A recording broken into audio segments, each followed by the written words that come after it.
ফিরলাম বিরতির পর। চোখ রাখবো রাজ্যের একটি গুরুত্বপূর্ণ খবরের দিকে। শিক্ষক স্বল্পতা এবং শিক্ষক শিক্ষিকা বদলির প্রতিবাদে সাবরুম টু মনুঘাট পথ অবরোধ ছাত্রছাত্রীদের। বেলা 11:30 থেকে শনিবার কল্যাণনগর উচ্চ বিদ্যালয়ের ছাত্রছাত্রীরা তাদের স্কুলের এক শিক্ষিকা বদলি এবং শিক্ষক স্বল্পতা দূর করতে শিক্ষক নিয়োগের দাবিতে সাবরুম মনুঘাটের ব্যস্ততম সড়ক অবরোধ করে বসে। ছাত্রছাত্রীরা যখন তাদের দাবি নিয়ে সেই রাস্তায় অবরোধে বসে, ঠিক সেই সময় সেখানে উপস্থিত হন এলাকার একজন প্রভাবশালী এবং রক্তচক্ষু দেখান। দেখতে পাচ্ছেন ছবিটা, যেভাবে অবরোধ চলছিল, ছাত্রছাত্রীদের অবরোধ। কেন অবরোধ করেছে?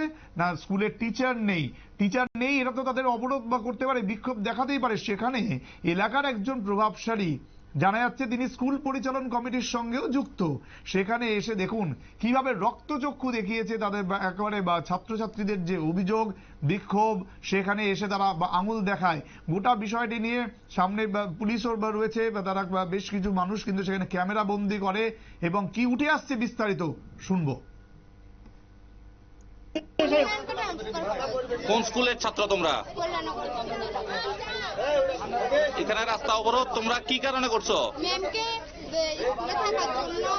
আর আমরা স্কুলে একটা বায়োসায়েন্সের টিচার নাই, আর প্রাইমারি একটা ম্যাম ডিসেম্বরে রিটায়ারমেন্টে যাবো। স্কুলে আরো 2জন ম্যাম আছে, আরো প্রাইমারিতে 2জন ম্যাম দিয়ে আছে, আরো 3জন ম্যাম আছে।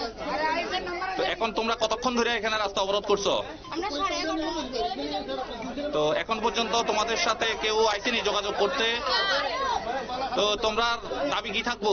আমরা দাবি সুতরাং শুনতেই পেলেন যে আজকে শিক্ষক শিক্ষিকা একটা স্বল্পতা বা রয়েছে স্কুলে, তার জন্যই তারা অবরোধ করেন। কিন্তু সেখানে এসে দাদাগিরি কার? এলাকার একজন প্রভাবশালী মানুষের। এবং সেই বাচ্চা ছাত্রছাত্রীদের তিনি বললেন যে সড়ক অবরোধ ছেড়ে উঠে যাও। এবং এটা কি কথা? তাহলে আজকে শিক্ষক শিক্ষিকা যদি না থাকে, স্কুলে যদি লেখাপড়াটাই লাটে উঠে যায়, সেখানে এই সমস্ত মানুষরা এসে চোখ রাঙাবে এবং তাদের বিরুদ্ধে কি কোনো পদক্ষেপ করা হবে না? এই প্রশ্ন কিন্তু থাকলোই। সময় আরো একটি বিরতির, সঙ্গে থাকুন।